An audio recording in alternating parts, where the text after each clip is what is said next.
Hey guys, and welcome back to my channel. It's Adriana. So, if you can't tell by the title, I got a story time for you guys today, and it is not the happiest story time. As you may know, some of my other story times aren't the happiest either, but I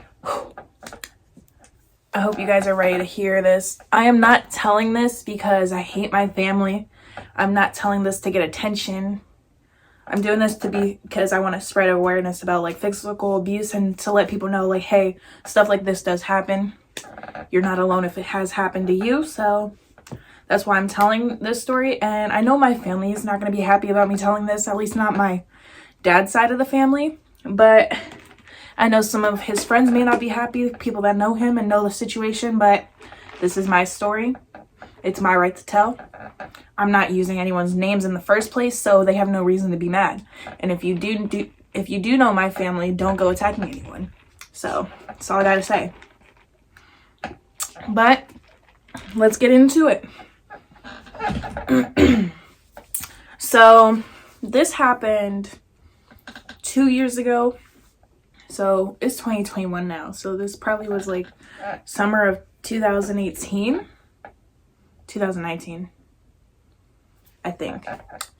But it was probably like the middle of June, because at the beginning of June, I had just gotten home from going on a cruise with my mom. Me and my sister went with her. And then the following weekend, two of my friends spent the night. So then this would have been like a couple days after that. So I believe it was like June 14th or whatever. But anyway, so it was one night I was on the phone with my boyfriend at the time. And I was up in my room or whatever. And my dad called me down. He called me downstairs to help do the dishes or whatever. We have a dishwasher, so I was just putting away the clean ones, putting the dirty ones in. And then he called my sister over to help.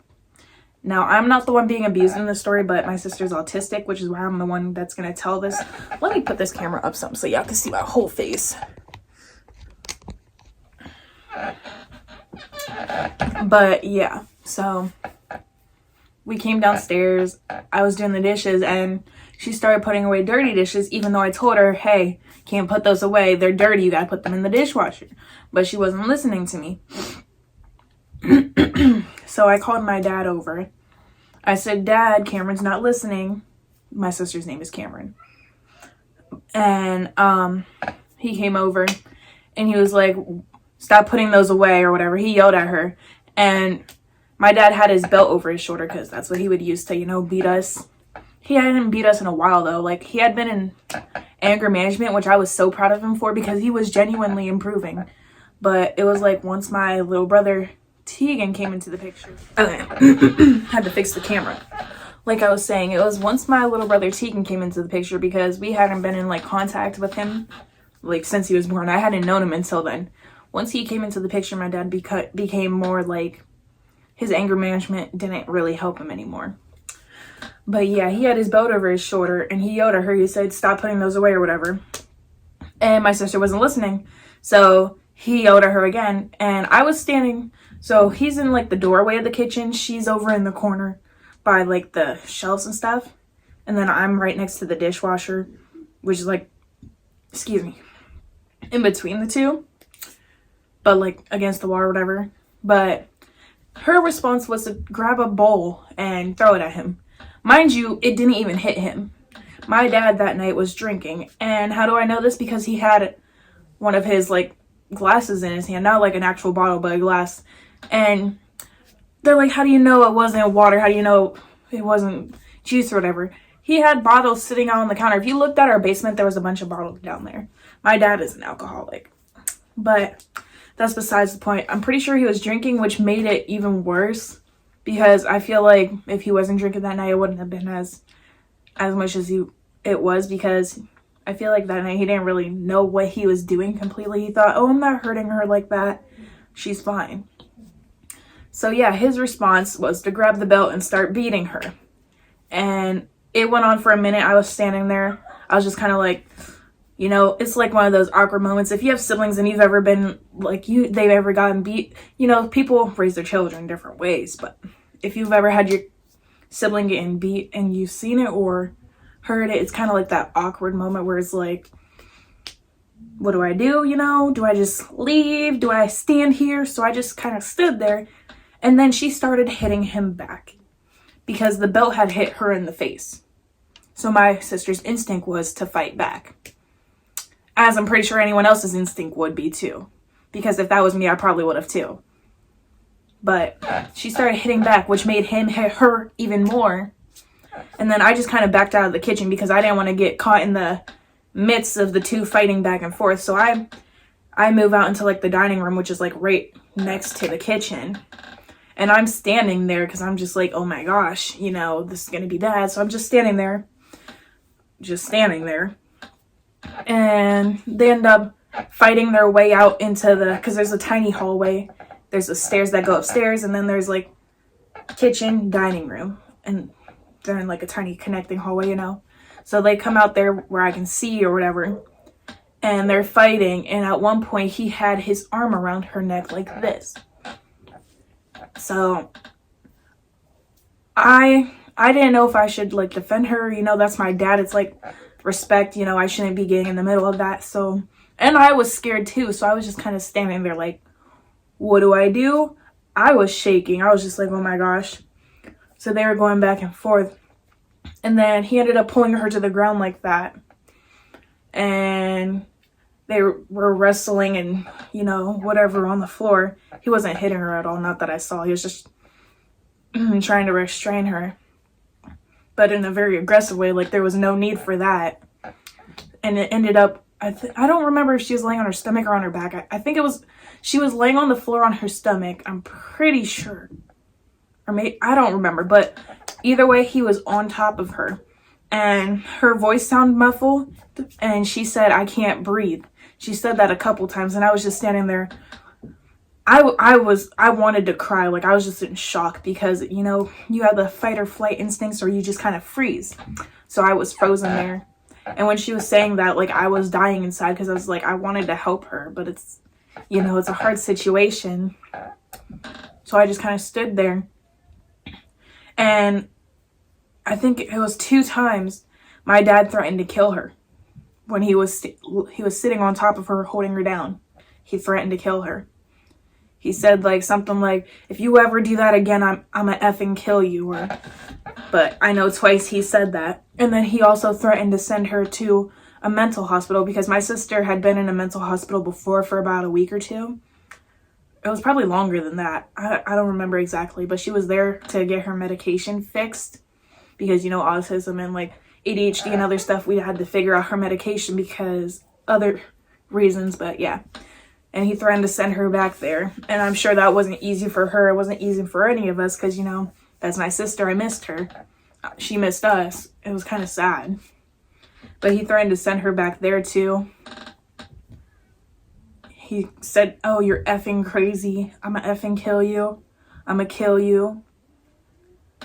And he said, I'm not letting go until you calm down. And she just kind of laid there quietly after like 5-6 minutes of him sitting on top of her. I couldn't tell how bad it was because, it had just happened. She looked fine from what I could see. But, it takes time for bruises to develop. It takes time for things to, like, settle, She was bawling her eyes out. And I was just kind of, like, speechless. So I go upstairs after standing there for a minute. I forget, my dad had said something to me, but I don't remember. I don't remember what he said, but I went upstairs where I was still on the phone with my boyfriend at the time. And I just started bawling my eyes out because I didn't know what to do. I tried texting my mom. I was shaking so much. But my mom, she worked really early in the morning, I think it was. So she was already asleep. It was like 8 p.m. at night. 9 p.m., 9. So I tried texting her, but she was already asleep. So I was just like, I guess I'll have to tell her in the morning. And I was like hyperventilating, trying to explain to my boyfriend what was happening or what happened. And even he said that he could hear the screaming from...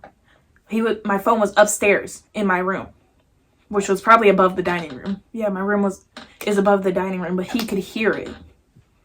And he was like trying to comfort me while I'm just sitting there like bawling my eyes out because I didn't know what to do. And then the following morning, I had to go to a babysitting job because I was babysitting this one lady, which I feel bad because the cops had came to her house to talk to me about what happened. And I told her that they were there, but I think that she thought I did something wrong or like something happened. I didn't mean to scare her or anything. I just didn't want to tell her the whole story, you know, because it was a lot. But I feel bad for her. If you're watching this, I'm sorry, you know. But the next morning I woke up and I went downstairs because my aunt was going to pick me up and take me there. My dad was home. My sister has a homemaid that comes and watches her while my dad's at work and like does things to take care of her with her, or you know, take care of her and does things with her. So I look at my sister as I get down the steps and she's holding a wet napkin over her eye. And she has 2 black eyes. Mind you, I did not see him hit her in the eye at all. I honestly don't think he did. I don't know how those happened.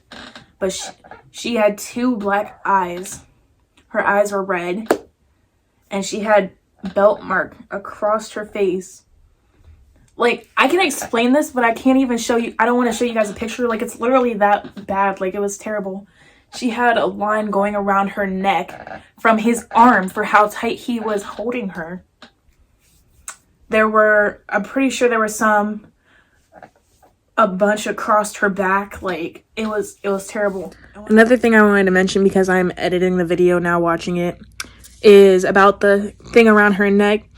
Her eyes were red because whenever you have when you have lack of oxygen, the blood vessels in your eyes pop as you get closer and closer to death. Mind you, the cop showed up and looked at her eyes. He said he has never seen a case so severe. So if that doesn't say something. I saw that, like, I went outside and I sat on the porch waiting for her homemaid and my aunt to get there. And I was just shaking. Like, I don't remember if I called my mom before or after that. I think it was before, but I'm not 100% sure. Yeah, I'm pretty sure it was because my mom had called the cops already. But anyway, I'm sitting on the porch waiting. Her homemaid gets there first. And I'm like sitting there like shaking and like sad. And she's like, what's wrong? What's wrong? What's wrong? And I'm just sitting there. I'm like, go inside. You'll see. I didn't even say anything. I just said, go inside and you'll see. She's like, was it your dad? I'm like, just go inside. So she goes inside and then she comes back out and she's like, oh, did your dad do that to her? I'm like, yeah.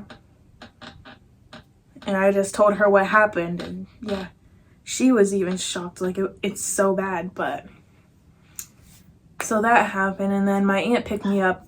I talked to her about everything that happened. She called the cops or whatever services and then she told me whenever I get to where I'm going to, for me to call the cops or try to call children and youth, but children and youth can't do anything because my sister was already 18 or 19, I don't remember. But so we had to call the actual cops, which is why one had come to where I was babysitting at to talk to me. So that he questioned me and asked how everything happened, asked if I was injured or anything. My dad never touched me. It was only my sister that night because I didn't do anything. I was just standing there kind of shocked. So it was kind of a crazy day. It was really crazy. My dad ended up taking my sister to the hospital eventually. I think. I'm pretty sure that's what happened that day. And he's like, well, I can't just leave her here. I gotta go. He's like, I gotta leave her here with the homemaid. I gotta go to work. That's what it gets me. That was kind of just ignorant. Like, you just injured your child so much and you're just gonna leave her like that at the hospital. Like, I get you have a job and you need to make money, but one of your priorities is that you're a parent. And that should be one of your main priorities when you commit to having a child with someone, is taking care of them. Especially if you injure them. Like, you're the one that did that. That's one thing that got to me. Let me calm down.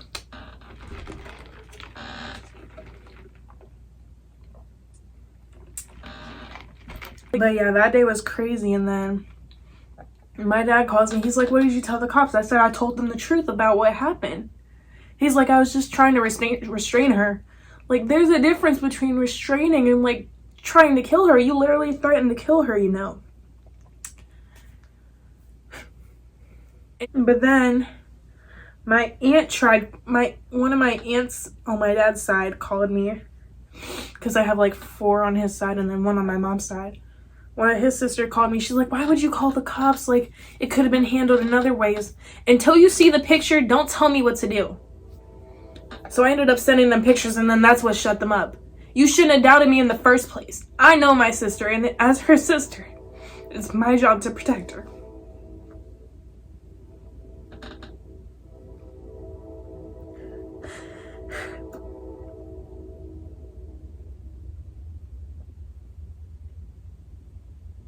This video is just hard for me to make because there was so much that happened, but basically, my mom texted me. She said, "You're coming home to me tonight." And that was the last day I saw my dad.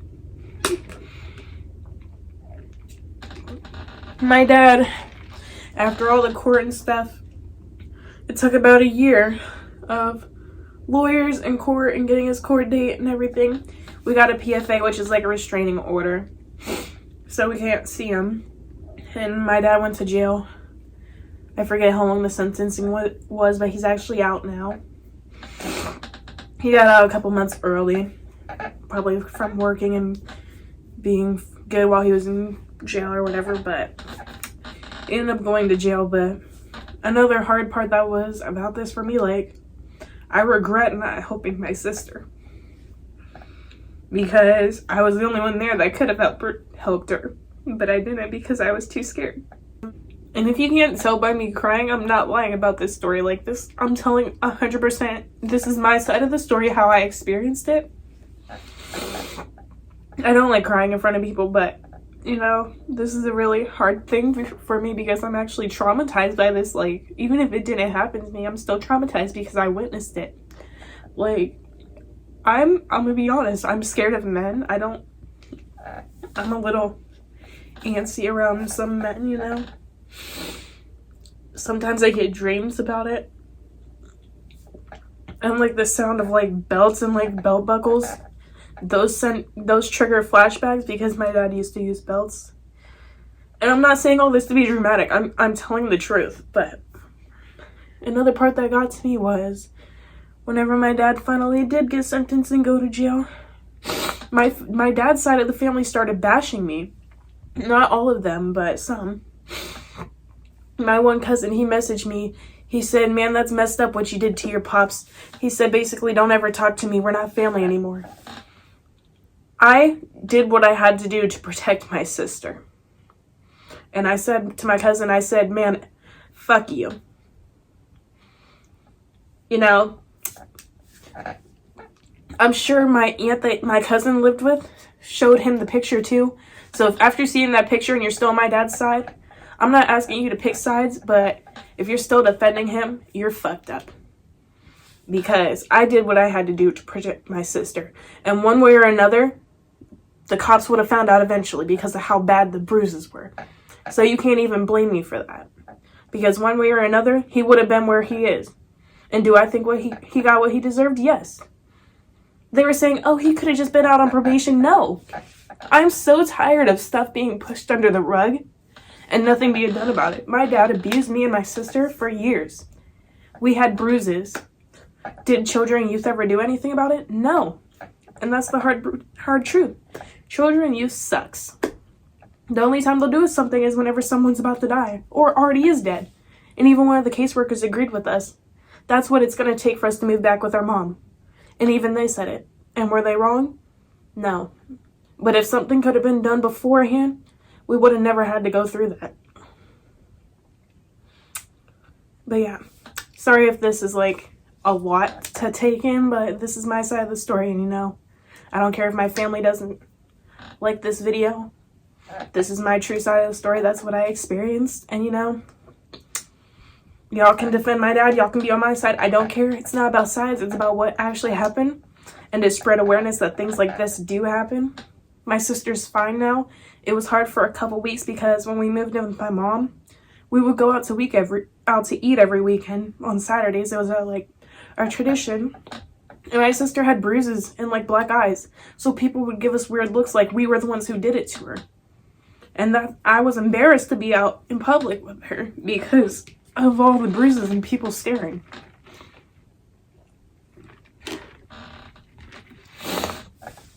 But you know, it happened. And yeah, while my dad was in jail, I sent him a letter to update him on the things I've achieved while he was in jail. I sent him pictures too. Obviously, he's not allowed to write back because of the PFA. But, you know, I don't hate my dad. I don't. I still love him because he's my dad. Will I ever forgive him? Probably not. Because he still thinks that it's not his fault, that he didn't do anything wrong. And am I going to let him back into my life? The only way I will let him back into my life is to see my other little brother. Because whenever my dad went to jail, I stopped being able to see him. That's the only thing I care about, because siblings are important to me. Or at least Jeremiah is like he's my heart, because he grew up with me, so. But yeah, I miss my little brother Jeremiah. That's my heart, you know. We were together since he was born. But yeah, I wrote my dad that letter because I wanted him to be proud of me and to see all the things that I accomplished. I pushed through all the hard times after he got sent to jail and all that stuff went down. Because in 2 years of living with my mom, I got my first job. Quit that job, got a new job. I have $6,000 saved up. Got my first car. Got a new phone, which I paid for myself. I paid my own phone bill. I paid my own car bill. I bought a bunch of stuff on my own. I didn't have to rely on my mom. Like, my mom did put forth money. I appreciate everything about my mom. She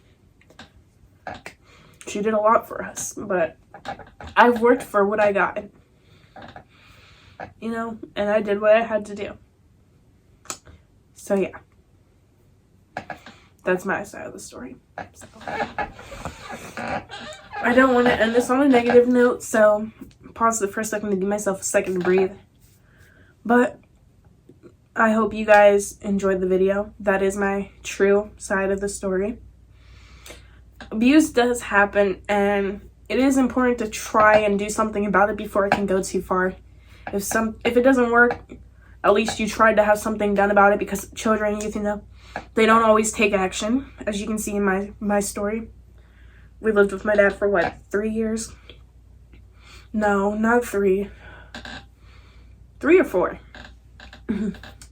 But, you know, abuse does happen, and I hope telling my story helps shed some light on situations, because situations like this does happen. And just know, if you've been through anything similar, or if you are going through anything, that you're not alone.